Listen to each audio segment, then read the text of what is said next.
lovely girls, welcome back to our girl zone.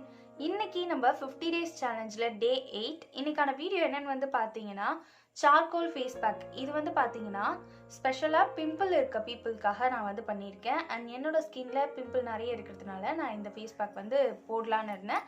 So அதை உங்களுக்கு வீடியோவாக நான் இன்னைக்கு கொடுக்க போகிறேன். அது மட்டும் இல்லாமல் நம்ம ஃபேஸ் பேக் போடுறதுக்கு முன்னாடி பிஃபோர் அண்ட் ஆஃப்டர் என்னென்ன பண்ணணும் அப்படின்றதையும் இந்த வீடியோவில் நான் காட்டியிருக்கேன். வீடியோ பார்க்கணும்னு நினச்சிங்கன்னா கண்டினியூ பண்ணுங்கள். அண்ட் நம்ம சேனலுக்கு புதுசாக இருந்தீங்கன்னா சப்ஸ்கிரைப் பண்ணி பெல் ஐக்கானை டேப் பண்ணி வச்சுக்கோங்க. இப்போ வாங்க வீடியோக்குள்ளே போகலாம்.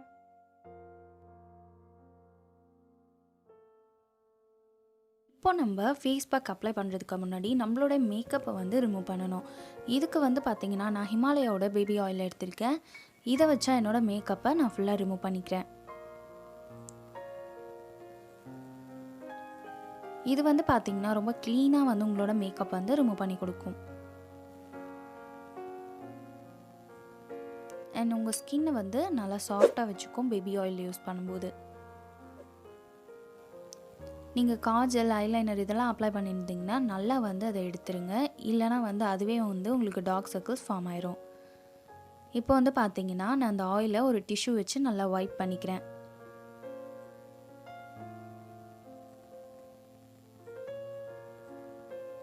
இந்த மாதிரி வைப் பண்ணும்போது உங்களுடைய மேக்கப் ப்ராடக்ட்ஸ் எல்லாமே க்ளீனாக வந்துடும்.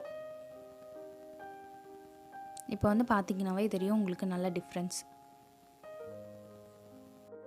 இப்போ நம்ம வந்து செகண்ட் ஸ்டெப்க்கு ஃபேஸ் வாஷ் யூஸ் பண்ண போகிறோம். இது வந்து ஒரு ஃபோம் கிளென்சர். இது வந்து டிவாக் பிராண்டோடது. நான் ஸ்மிடனில் வந்து வாங்கியிருந்தேன். இது வந்து மைல்டு எக்ஸ்ஃபோலியேட்டர். இது வந்து நீங்கள் ரெகுலராக கூட யூஸ் பண்ணிக்கலாம். அண்ட் இந்த ஃபேஸ் பேக்கில் வந்து பார்த்தீங்கன்னா விட்டமின் சி இருக்குதுன்னு சொல்லியிருக்காங்க. அது எந்த அளவுக்கு இருக்குதுன்னு எனக்கு தெரியாது. பட் இந்த ஃபேஸ் வாஷ் யூஸ் பண்ணும்போது எனக்கு என்னோடய ஸ்கின் பார்க்குறதுக்கு கொஞ்சம் க்ளோயிங்காக நல்லா இருக்க மாதிரி ஒரு ஃபீலாக இருக்கும். ஆயில் பேஸ் யூஸ் பண்ணும்போது எப்போவுமே ஒரு ஃபோம் கிளென்சர் யூஸ் பண்ணுங்கள். அப்போ தான் ஈஸியாக ரிமூவ் ஆகும். இப்போ என்னோடய ஃபேஸ் வாஷ் பண்ணதுக்கப்புறம் இப்படி தான் இருக்குது. என்னோடய ஸ்கின்னை காம் டவுன் பண்ணுறதுக்காக நான் ரோஸ் வாட்டர் வந்து ஸ்ப்ரே பண்ணிக்கிறேன். இப்போ நம்ம ஃபேஸ் பேக் வந்து அப்ளை பண்ணுறதுக்காக நான் ஃபேஸ் பேக் ரெடி பண்ணுறேன். இதுக்கு வந்து நான் ஒரு 1/2 ஸ்பூன் அளவுக்கு சார்கோல் பவுடர் வந்து எடுத்திருக்கேன். இது நான் வந்து வீட்டிலே பண்ணது தான். இந்த வீடியோ வேணும்னா நான் ஐகார்டில் கொடுக்குறேன், செக் பண்ணிக்கோங்க. அண்ட் வந்து நான் பார்த்தீங்கன்னா ஒரு அலோவேரா ஜெல் வந்து ஒரு ஸ்பூன் அளவுக்கு சேர்த்துக்கிறேன். இப்போ இது ரெண்டுத்தையும் நல்லா மிக்ஸ் பண்ணிக்கோங்க. நீங்கள் ஃப்ரெஷ் அலோவேரா கூட சேர்த்துக்கலாம். இப்போ இது நல்லா நீங்கள் மிக்ஸ் பண்ணிங்கன்னா இந்த மாதிரி ஒரு கன்சிஸ்டன்சியில் உங்களுக்கு வரும். இப்போ வந்து நீங்கள் உங்கள் ஃபேஸில் இதை அப்ளை பண்ணலாம். ஃபஸ்ட்டு வந்து பார்த்தீங்கன்னா என்னோடய ஃபேஸை நல்லா ரோஸ் வாட்டர் வச்சு ஈரம் பண்ணிக்கிறேன். அண்ட் ப்ரஷ்ஷையும் அதே மாதிரி அதே ப்ரொசீஜர் பண்ணி ஈரம் பண்ணிவிட்டு இப்போ நான் வந்து ஃபேஸ் பேக்கை அப்ளை பண்ண போகிறேன். இந்த மாதிரி பண்ணும்போது இன்னும் கொஞ்சம் உங்களுக்கு எஃபெக்டிவாக இருக்கும்.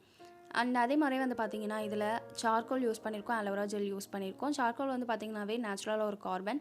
இது வந்து பார்த்திங்கன்னா டர்ட் அண்ட் டஸ்ட்டை ஈஸியாக ரிமூவ் பண்ணும். அதே மாதிரி உங்கள் போஸ்குள்ளே இருக்க டர்ட்டெல்லாம் வந்து நல்லாவே க்ளீன் பண்ணும். உங்களுக்கு பிம்பிள் இருக்குன்னா நீங்கள் தாராளமாக இந்த ஃபேஸ் பேக் யூஸ் பண்ணலாம். உங்களோட பிம்பிள்ஸை நல்லாவே ரெடியூஸ் பண்ணும். அண்ட் இதில் ஆலோவேரா யூஸ் பண்ணியிருக்கோம். ஆலோவேரா வந்து பார்த்திங்கன்னா நேச்சுரலாகவே ஒரு மாய்ஸ்சரைசர். அது மட்டும் இல்லாமல் பார்த்திங்கன்னா உங்கள் ஸ்கின்னுக்கு நல்ல ஒரு ஹைட்ரேட்டாக வச்சுக்கிறதுக்கு இது ரொம்பவே யூஸ்ஃபுல்லாக இருக்கும். இப்போ என்னோடய ஃபேஸை 10 மினிட்ஸ் கழித்து நான் வாஷ் பண்ணிவிட்டேன். வாஷ் பண்ணதுக்கப்புறம் இப்படி தான் இருக்குது. என்னோடய ஸ்கின்னை காம் டவுன் பண்ணுறதுக்காக நான் ரோஸ் வாட்டர் அப்ளை பண்ணிக்கிறேன். நெக்ஸ்ட்டு இப்போ மாய்ஸ்சரைசர். இதுக்கு வந்து நான் நிவியாவோட மாய்ஸ்சரைசர் எடுத்திருக்கேன். இதுதான் பிஃபோர் அண்ட் ஆஃப்டர். நீங்கள் இந்த ஸ்டெப்ஸ்லாம் பண்ணிவிட்டு நீங்கள் ஃபேஸ் பேக் போட்டிங்கன்னா அப்போ கொஞ்சம் உங்களுக்கு எஃபெக்டிவாக இருக்கும். நீங்களும் வந்து இதெல்லாம் ட்ரை பண்ணி பாருங்கள். ட்ரை பண்ணிங்கன்னா உங்களுக்கே தெரியும் டிஃப்ரென்ஸ் எப்படி இருக்குது அப்படின்னு சொல்லிட்டு. இப்போ நான் வந்து மாய்ஸ்சரைஸ் பண்ணி முடிச்சிட்டேன். என்னோடய ஃபேஸ் பார்க்குறதுக்கு இப்படி தான் இருக்குது. நீங்கள் ஃப்ரண்ட்டில் நான் பேசியிருக்கிறதுக்கும் இதுக்கும் பாருங்கள், உங்களுக்கு நல்லா டிஃப்ரெண்ட் தெரியும். என்ன கைஸ், இந்த வீடியோ பார்த்துருப்பீங்க. கண்டிப்பாக இந்த வீடியோ உங்களுக்கு பிடிக்கும்னு நினைக்கிறேன். பிடிச்சிருந்ததுன்னா லைக் பண்ணுங்கள். யூஸ்ஃபுல்லாக இருக்குது அப்படின்னு நினச்சிங்கன்னா உங்கள் ஃப்ரெண்ட்ஸோட ஷேர் பண்ணிக்கோங்க. வீடியோ பற்றின கமெண்ட்ஸ் ஏதாவது இருந்ததுன்னா ஷேர் பண்ணுங்கள். அண்ட் நம்ம சேனலை சப்ஸ்கிரைப் பண்ணிக்கோங்க. பக்கத்தில் உள்ள பெல் ஐக்கானையும் டேப் பண்ணிக்கோங்க. இதோட நெக்ஸ்ட் ஒரு வீடியோவில் இன்ட்ரெஸ்டிங்கான டாப்பிக்கோட நான் வந்து உங்களை பார்க்குறேன். அது வரைக்கும் பாய்.